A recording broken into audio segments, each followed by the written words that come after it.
আল্লাহ সুবহানাহু ওয়া তাআলা বলেছেন, ওয়া আতিম্মুল হাজ্জ ওয়াল উমরাতা লিল্লাহ, আর তোমরা আল্লাহর জন্য হজ আর উমরাকে পরিপূর্ণ করো।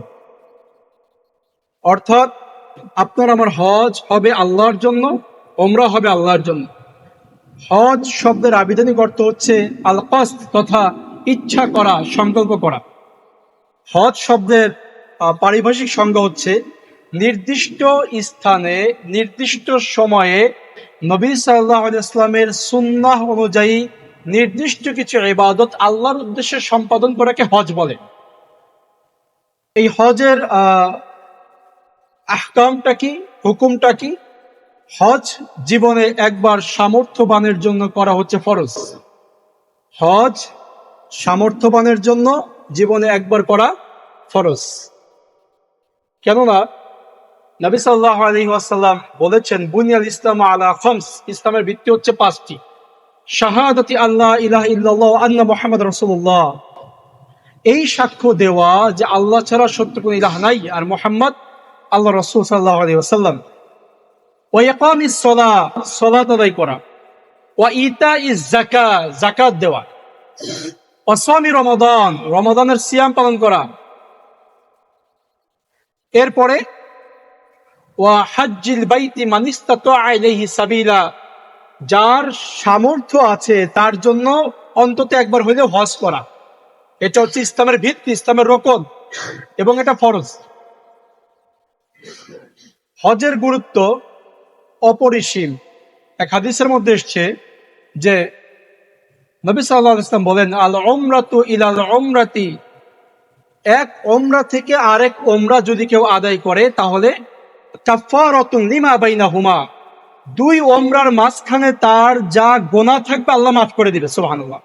অর্থাৎ আপনি রমজান মাসে উমরায় গিয়েছেন, আবার মুহররম মাসে উমরায় গিয়েছেন, দুই উমরার মাঝে আপনার যে সগীরা গুনাহ, আলেমরা বলেন যেই জায়গাতে এইরকম গুনার কথা বলা হয়েছে সেখানে সগীরা গুনার কথা বলা হয়েছে, আপনার এর মাঝে যে সগীরা গুনাহ থাকবে আল্লাহ তাআলা মাফ করে দিবেন। সুবহানাল্লাহ। আর ওয়াল হাজ্জুল মাবরুরু লাইসা লাহু জাযাউন ইল্লাল জান্নাহ, আল্লাহর কাছে গৃহীত হজ, যেই হজ আল্লাহর কাছে কবুল হয়ে গেছে, এই হজের বিনিময় জান্নাত ছাড়া আর কিছু না। সুবহানাল্লাহ। আল্লাহর কাছে কবুলযোগ্য হজ, এর বিনিময় হচ্ছে জান্নাত।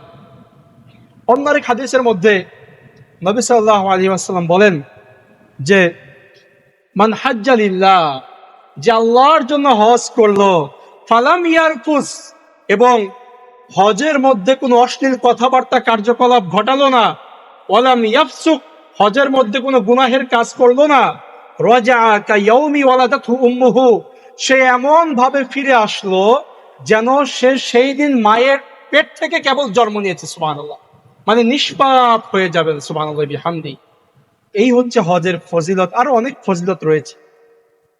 প্রিয় ভাইরা, হজ না করলে তার কি গুনাহ আছে?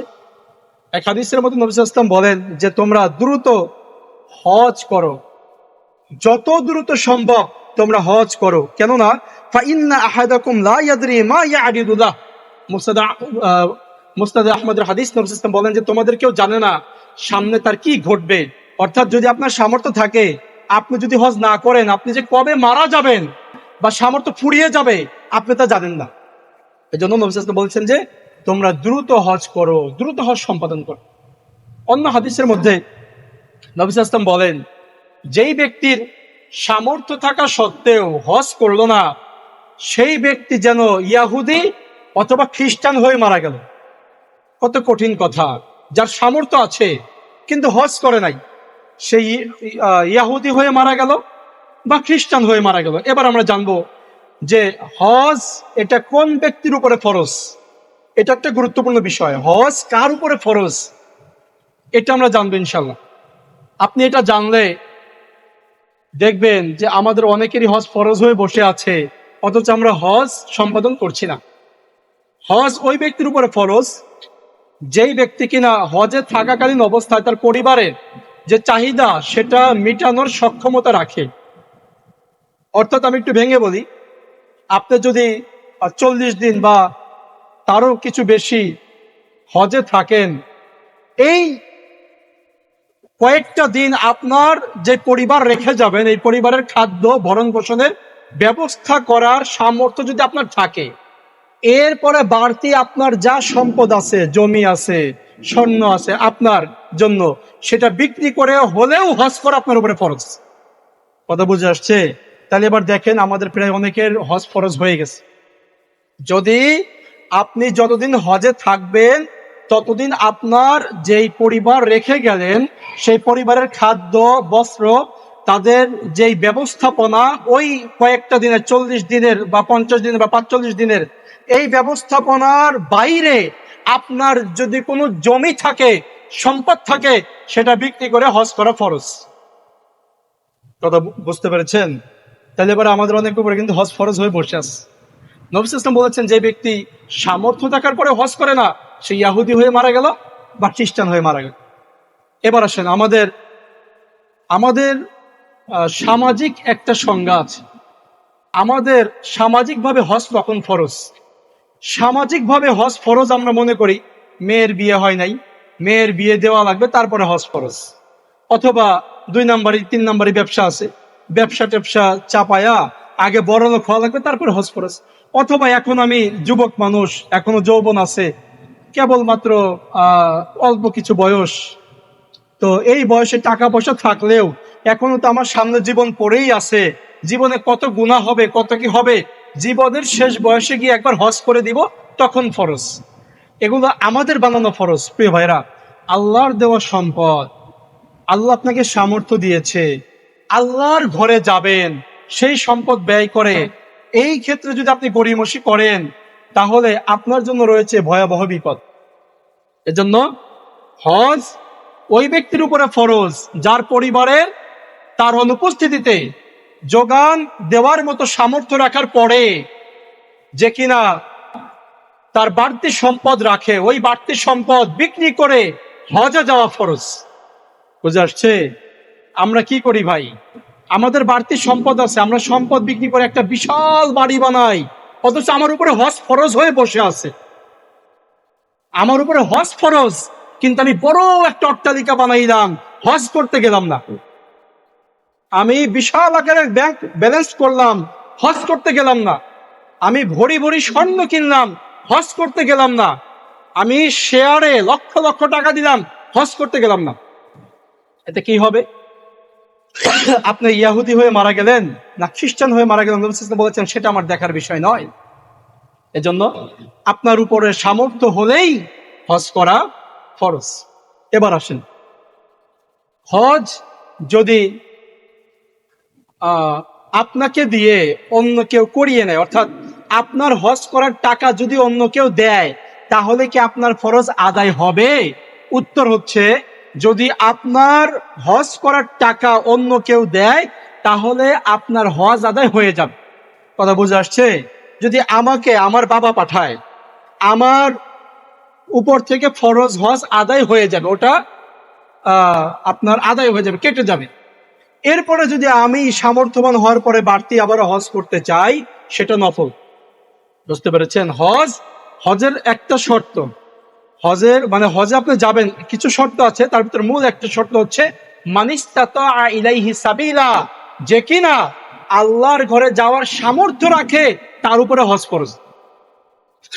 আমি যদি আল্লাহর ঘরে চলেই যাই এবং সাবালক হই, স্বাধীন হই, কৃতদোষ না হই, মুসলিম হই, বিবেক সম্পন্ন হই, তাহলে আমার উপরে হজ ফরজ। শর্ত হচ্ছে আমার টাকা থাক বা না থাক, আল্লাহর ঘরে আমি যাইতে পারছি কিনা, তাইলে শর্ত পূরণ হয়ে গেছে।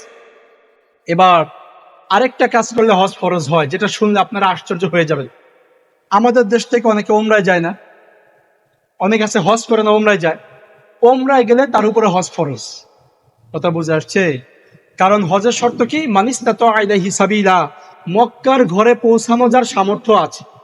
মক্কায় আপনি পৌঁছে গেছেন, আপনার উপরে হজ ফরজ হয়ে গেছে। এজন্য আমরা বলি, আপনি ওমরা না করে কিছু টাকা জমান, চেষ্টা করেন, আল্লাহ তো আপনার চেষ্টা দেখবে, চেষ্টা করে হজটা করে আসেন, ওটা আপনার উপরে ফরজ। আর হজের ভিতরেই কি আছে? ওমরা আছে। হজের ভিতরে কি আছে? ওমরা করা ওয়াজিব, কিন্তু হজের ভিতরে কি আছে? ওমরা আছে। এজন্য আপনি আরো কিছু টাকা জমিয়ে একবারে হজে যাবেন।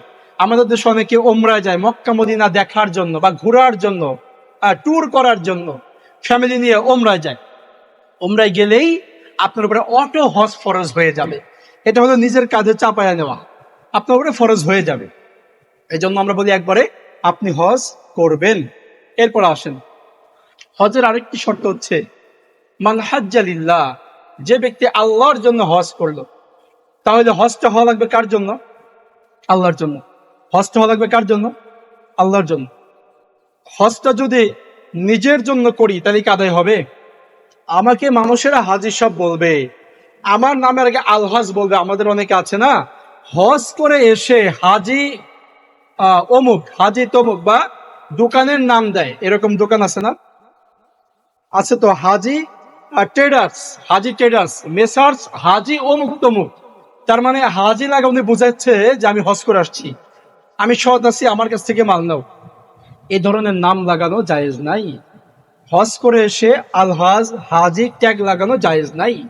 আপনাকে একজন হাজি সাহেব বলে সেটা ভিন্ন কথা, আপনি তো তাকে বলেন না যে আমাকে বলেন, সে জানে আপনি হজ করে আসছেন, আপনাকে একজন হাজি সাহেব বলে সেটা ভিন্ন কথা। কিন্তু আপনি নিজের নামের আগে নিজে হাজি লাগা দিলেন, নিজের নামের আগে নিজে আলহাজ লাগা দিলেন। এইরকম আলহাজ হাজি নিজের নামের আগে যদি কেউ নিজে লাগায়, তার হজ কবুল হবে না। কারণ হজের অন্য একটি শর্ত হচ্ছে মান হাজ্জা লিল্লাহ, যে আল্লাহর জন্য হজ করবে। হজটা হওয়া লাগবে আল্লাহর জন্য। হজ এর আরেকটি শর্ত হচ্ছে হালাল টাকায় হজ হওয়া লাগবে। নবী সাল্লাল্লাহু আলাইহি ওয়াসাল্লাম বলছেন, এক ব্যক্তি অনেক দূর থেকে সফর করে এসেছে, সফর করে এসে বলছি ইয়া রব, ইয়া রব, হে আমার রব, হে আমার রব, আমাকে এইটা দাও, ওইটা দাও, সেটা দাও। নবী সাল্লাল্লাহু আলাইহি ওয়াসাল্লাম বলছেন যে কিভাবে আল্লাহ তাকে দিবে, কেননা মাতআমুহু হারাম, মালবাসু হারাম, মাশরাবু হারাম, তার খাবারটা হারাম, তার রুজিটা হারাম, ওয়া উযিয়া বিল হারাম, তার রুজিটা হারাম, তার পোশাকটা হারাম, তার পানীয়টা হারাম। তার হারাম কামাই খেয়ে তার দোয়া আল্লাহর কাছে কিভাবে কবুল হবে? এজন্য হজ করতে হবে হালাল টাকা দিয়ে। হারাম টাকা দিয়ে হজ করলে হজ কবুল হবে না। এজন্য হজ কবুল করতে হলে এক নম্বর হচ্ছে হজ হওয়া লাগবে আল্লাহর জন্য। দুই নম্বর, আপনার হালাল ইনকামের যেই বৈধ টাকা, সেই টাকা দিয়ে হজ করতে হবে। এরপরে আসেন হজের আরেকটি বিষয়।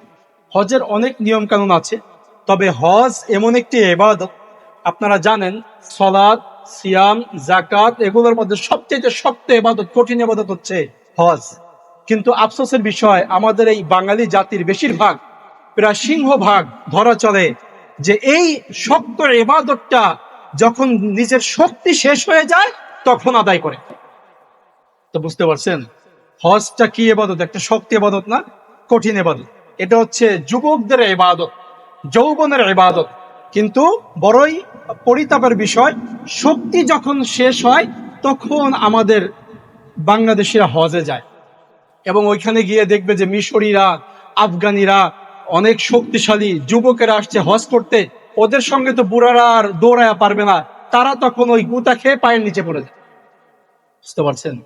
আমরা ওমরা করার পরে আরেকটা গ্রুপ যখন ওমরায় গেল, মানে হজে গেল, আগে তো ওমরা করতে হয়, ওমরায় গিয়ে দেখলাম যে আমাদের রাজবাড়ি থেকে একজন বুড়া মানুষ, প্রায় সবাই বুড়া, আমাদের ওই কাফেলায় আমি যুবক আর সব বুড়া।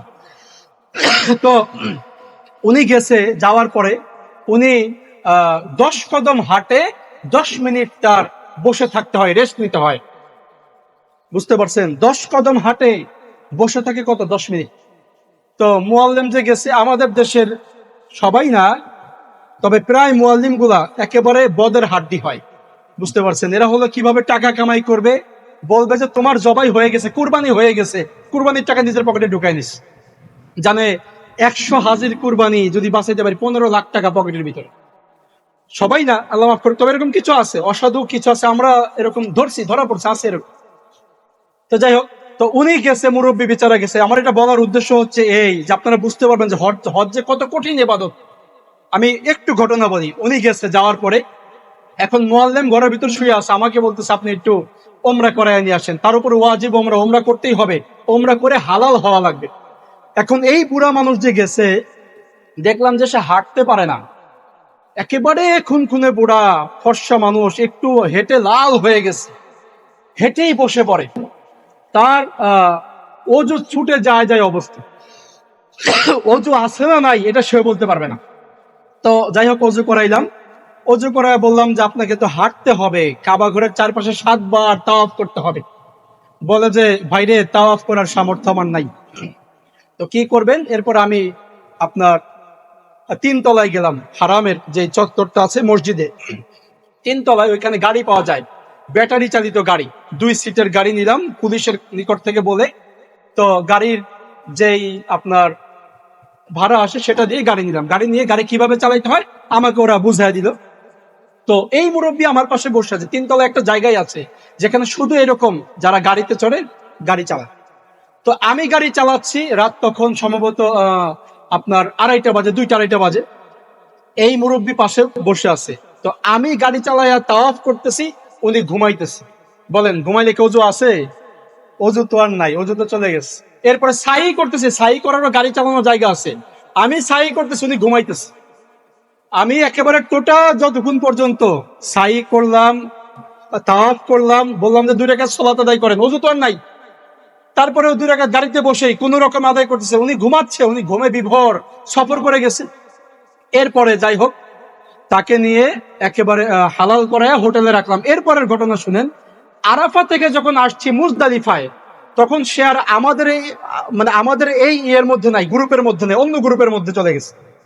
তো আমি আসার সময় ওই মুরব্বীর খোঁজ নিলাম, দেখলাম যে মুআল্লিম তারে রাইখে আগেই চলে গেছে, মুআল্লিম আর নাই।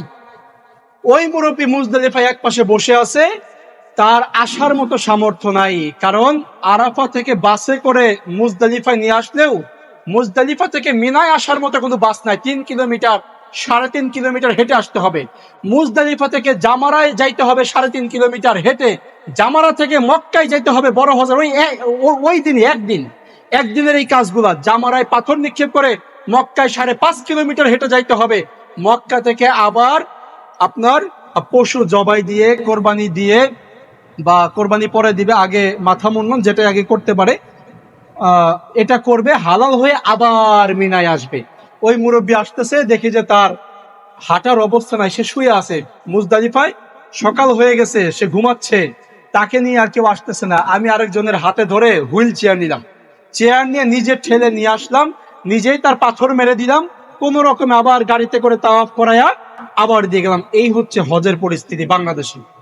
শুধু একজন না, এইরকম বুড়া মানুষ প্রায় 15-20 জন, মানে ওই আমাদের গ্রুপের ভিতরে ছিল, যারা আপনার হজের ভিতরে হাঁটতে পারে না। হজ একটি শক্তিশালী ইবাদত। আপনি যদি হজে যান, আপনার শক্তি থাকতে হবে, সামর্থ্য থাকতে হবে। আপনি যদি একেবারে দুর্বল হন, আপনি এইখানে ইবাদত করা খুবই কঠিন। একেবারে প্রচন্ড তাপের মধ্যে, রৌদ্রের মধ্যে, আপনারা জানেন সৌদি আরবের গরমের যে অবস্থা, এর মধ্যে আপনি মিনায় আসতেছেন, মুজদালিফায় যাচ্ছেন, ওইখান থেকে আবার মক্কায় আসছেন, আবার মিনায় যাচ্ছেন, এগুলো মারাত্মক ধরনের কষ্টকর কাজ। এজন্য আমরা বলবো, যাদের সামর্থ্য আছে, যাদের কিনা হজের ওই কয়দিন বাড়িতে ভরণ পোষণ দিয়ে বাড়তি জমি জমা আছে, তার উপরে হজ ফরজ হয়ে গেছে, আপনি দ্রুত হজ করে আসেন, হজ করেন, দেখবেন যে আল্লাহ আপনার সম্পদ কমাবে না, সম্পদ আরো বাড়ায় দেবেন ইনশাআল্লাহ। এরপরে দ্বিতীয় বিষয়, হজের যে নিয়ম কানুন গুলো আছে, এগুলো যদি আমি বলি, তাহলে আমি এটা বিশ্বাস করি আপনাদের কারো মাথায় কিছু ঢুকবে না। কারণ আমরা ছোটবেলা থেকে লেখাপড়া করে আসার পরেও হজে যাওয়ার আগ পর্যন্ত শুধু শুনতাম অমুক জায়গা থেকে অমুক জায়গায় যাওয়া লাগবে, ওই মিনা, ওই মুজদালিফা, ওই জামারা, ওই আরাফা, ওই এইটা সেটা, সব মাথার উপর দিয়ে যাইতো, কিচ্ছু বুঝতে পারতাম না। এজন্য আমি যদি এখন এগুলা চিনাই, আপনারা যারা জান নাই কেউ বুঝবেন না। যে একবার ওমরায় গেছে, সে মোটামুটি জিয়ারা করে আসছে এই জায়গাগুলা, সে বুঝতে পারে। আমি হজের বেসিক কথাগুলো বলবো। সেটা হচ্ছে, হজে যাওয়ার আগে 1 নম্বর বিষয়, আপনি যার সঙ্গে হজে যাচ্ছেন তাকে নির্বাচন করেন। যেই মুআল্লিমের সঙ্গে যাচ্ছেন, মুআল্লিম অর্থাৎ শিক্ষক, আপনার শিক্ষককে আপনি শিক্ষা গ্রহণের আগে শিক্ষককে যাচাই করেন। এটা একটা নিয়ম, এটা একটা উসুল, শিক্ষার একটা উসুল। শিক্ষা গ্রহণের পূর্বে কার নিকট থেকে শিক্ষা গ্রহণ করছেন তাকে আগে যাচাই করেন। বড়ই আফসোসের বিষয়, আমি একজন, বলবো না আমাদের আশেপাশে রাজবাড়ির মুআল্লিমের কথা, আমি একজন মুআল্লিমকে দেখেছি, তিনি 2005 সাল থেকে হজে নিয়ে যান। আমি 18 সালে তাকে ওমরা শিখাইছি, এইভাবে ওমরা করা লাগে। তাইলে বোঝেন সে যে লোকদেরকে নিয়ে গেছে তাদের কি অবস্থা করছে। সে 5 সাল থেকে হজে নিয়ে যায়, আমি তাকে 18 সালে ওমরা শিখাইছি। যে এইভাবে উমরা করতে হয়, মুআল্লিমকে শিখাইছে। আর এই মুআল্লিম যে 5 সাল থেকে 18 সাল পর্যন্ত মানুষদেরকে যে 12-13 বছর হজে নিয়ে গেছে, তাহলে ওই লোকদের কি হজ করাইছে? এজন্য আগে মুআল্লিম সঠিক নির্বাচন করেন, সঠিক মুআল্লিম নির্বাচন করতে হবে। দ্বিতীয় বিষয় হচ্ছে, আপনার যদি হজের টাকা পয়সা একটু বেশিও লাগে, মক্কার আশেপাশে থাকার চেষ্টা করবেন, যাতে কিনা আপনার দূর দূরান্ত থেকে আসতে কষ্ট না হয়, জামাতগুলো সঠিকভাবে ধরতে পারেন মক্কায় এসে, এবং মক্কায় বেশিরভাগ সময় অবস্থান করতে পারেন। তাওয়াফের যে জায়গা মাতাফ, তার আশেপাশে বেশিক্ষণ যাবত অবস্থান করতে পারেন। আরেকটি বিষয় হচ্ছে যে হজের সামান্য কিছু বেসিক নিয়ম বলি, তাহলে আপনারা বুঝতে পারবেন। হজ বাংলাদেশ হজ ক্যাম্প থেকে যখন হাজী সাহেবরা রেডি হয়ে যায়, তখন গায়ে যে কাপড় পরে ওটাকে কি বলে? এহরামের কাপড়। এহরাম বাঁধে না, এহরামের কাপড়টা পরে। এহরাম বাঁধবে হচ্ছে আপনার যেই জায়গা থেকে এহরাম বাঁধতে হয়, মিকাত, মিকাত মানে স্থান, ওই স্থানে গিয়ে এহরাম বাঁধবে। এবং মিকাতে যাওয়ার আগেই বিমান থেকে আপনাকে বলে দিবে, পাইলট বলে দিবে, সম্মানিত হাজী সাহেবগণ, আর মাত্র কয়েক মিনিট পরে, 5 মিনিট পরে মিকাত অতিক্রম করবো, আপনারা আপনাদের হজের যেই নিয়ত আছে সেটা সেরে ফেলবেন, নিয়ত করবেন। বুঝেছেন কিনা? এহরাম বাঁধবেন। এহরাম বাঁধতে হয় কোথা থেকে? মিকাত থেকে। আর এহরামের এইটা না, এই পোশাকটা এহরাম, এটা এহরামের পোশাক। এহরাম বাঁধতে হয় মিকাত থেকে। যখন মিকাত অতিক্রম করবে, তখন বিমান থেকে পাইলট বলে দিবে, আমরা এখন মিকাত অতিক্রম করছি, আপনারা এহরাম বাঁধুন। ওই সময় বলতে হবে, লাব্বাইকা উমরাতান, লাব্বাইক আল্লাহুম্মা লাব্বাইক, লাব্বাইক লা শারীকা লাক লাব্বাইক, ইন্নাল হামদা ওয়ান নি'মাতা লাক ওয়াল মুলক লা শারীকা লাক। এই তালবি আপনি ওই সময় বলবেন, পাঠ করবেন। কিন্তু আফসোসের বিষয়, বাংলাদেশ হজ ক্যাম্প থেকে হাজিরা বলে, লাব্বাইক আল্লাহুম্মা লাব্বাইক, আল্লাহ আমি হাজির, তোমার দরবারে হাজির। ঢাকায় থেকে যদি হাজির হয়, তাহলে আপনার মক্কায় যাওয়া দরকার। আপনি তো ঢাকা থেকে হাজির হয়ে গেছেন। এই তালবিয়া ঢাকা থেকে পাঠ করার তালবিয়া নয়, এই তালবিয়া পাঠ করতে হয় মিকাত থেকে পাঠ করতে হয়। এটা আপনারা কে শিখাবে? সঠিক মুআল্লিম যে, সে শিখাবে। আপনি যদি বেঠিক মুআল্লিম নির্বাচন করেন, মুআল্লিম নিজেই বেদাতি, আপনারা আর সে সুন্নতের কি শিখাবে? এরপরে আর আমি কিছু বেসিক কথা বলছি। এরপর আপনি যাওয়ার পরেই ওমরা করলেন, হালাল হলেন। হালাল হওয়ার পরেও বাঙালির আবেগটা বেশি, চিন্তা করে যে আমি টাকা পয়সা খরচ করে আসছি, একটা ওমরা করলে কি আর হয়? এক হজে গিয়ে এমনও লোক পাইছি 20টা ওমরা করছে। বললাম, ভাই কিভাবে 20টা ওমরা করলেন? বললো যে ওই যে মসজিদে আয়েশায় গেছি, তানঈমে, ওইখান থেকে আবার হেরাম পাচ্ছি, আবার আসছি, আবার গেছি, আবার আসছি। বললাম যে এক সফরে একটা ওমরা করা জায়েজ, একটা ওমরা করার বিধান, এক সফরে 2টা ওমরা করা জায়েজ নেই। বুঝতে পারছেন কিনা? তো আমারে বলতেছে, ওই যে অমুক মুআল্লিম বললো, সে কি আপনার চেয়ে কম বুঝে? এখন তার আপনি কি দিয়ে বুঝাবেন বলেন? এই জন্য মুআল্লিম সঠিক নির্বাচন করতে হয়।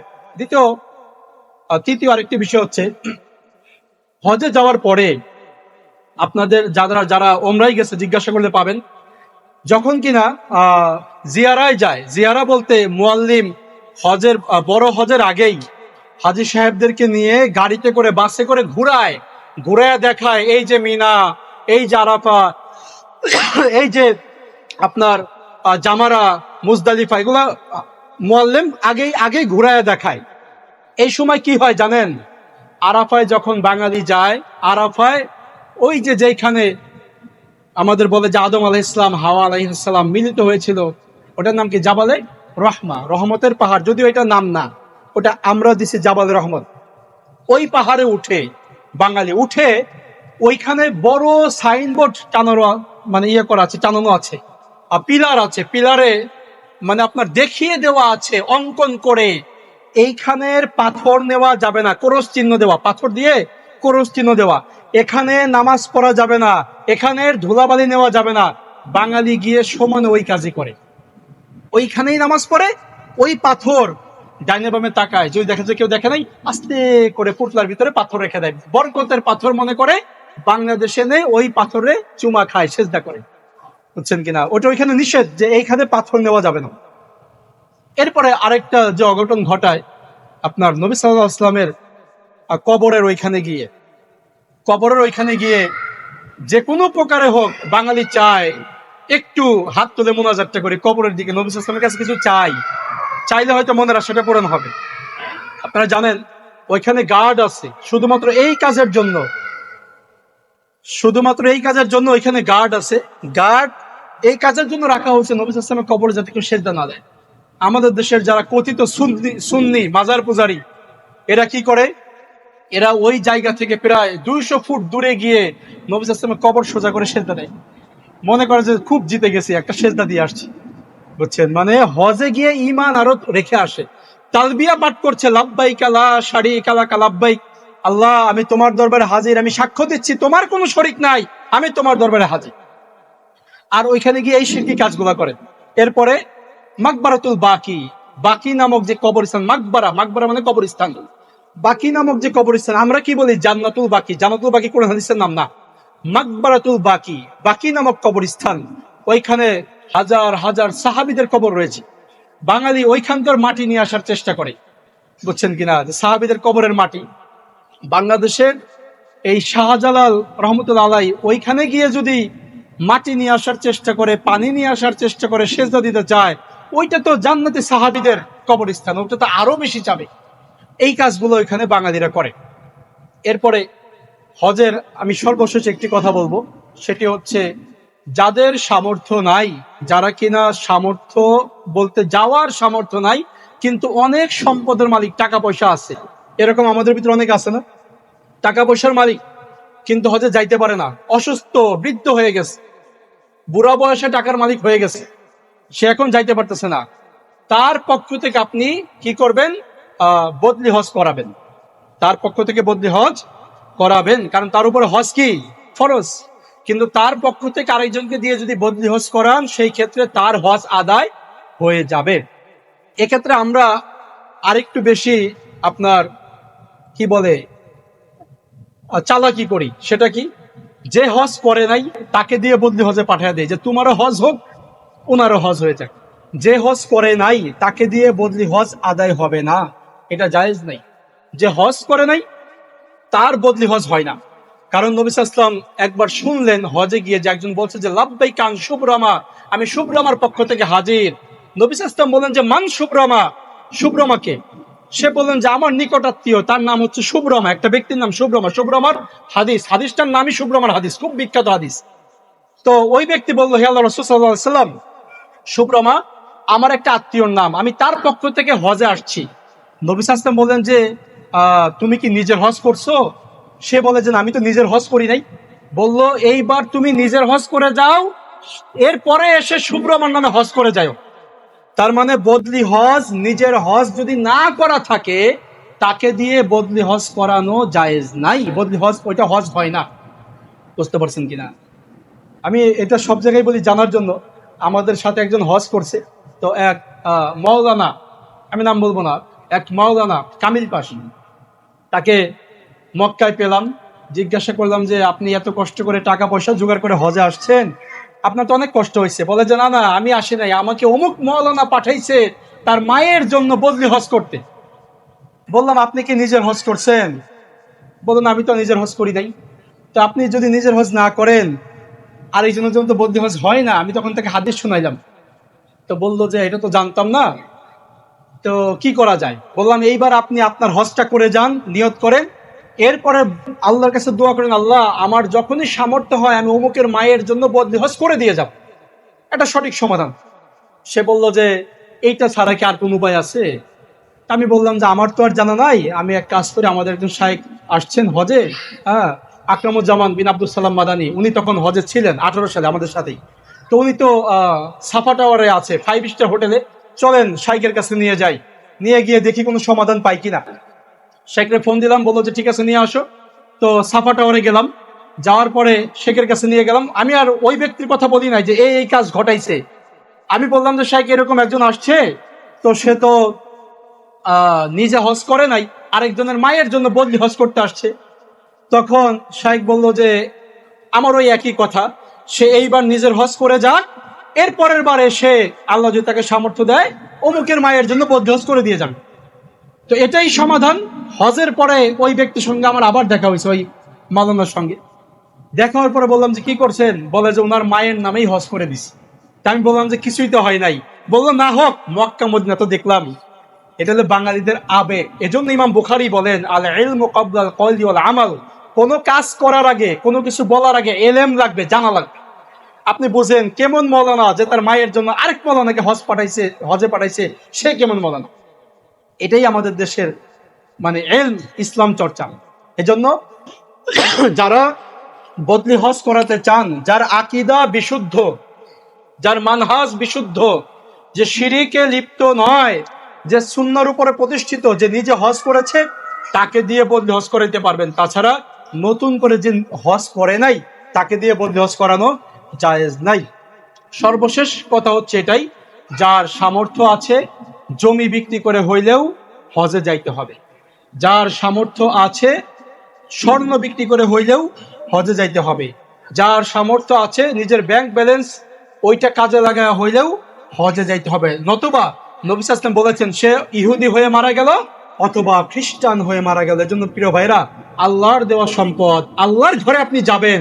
এবং একটা আশ্চর্যের বিষয় বলে শেষ করে দেই, আল্লাহ তাআলা বলছেন ফিহি আয়াতুম বাইয়িনাতুম মাকামু ইব্রাহিম। আপনি এই আবেগের জায়গাটা ধরে রাখতে পারবেন না। আল্লাহ তাআলা বলছেন যে ফিহি আয়াত,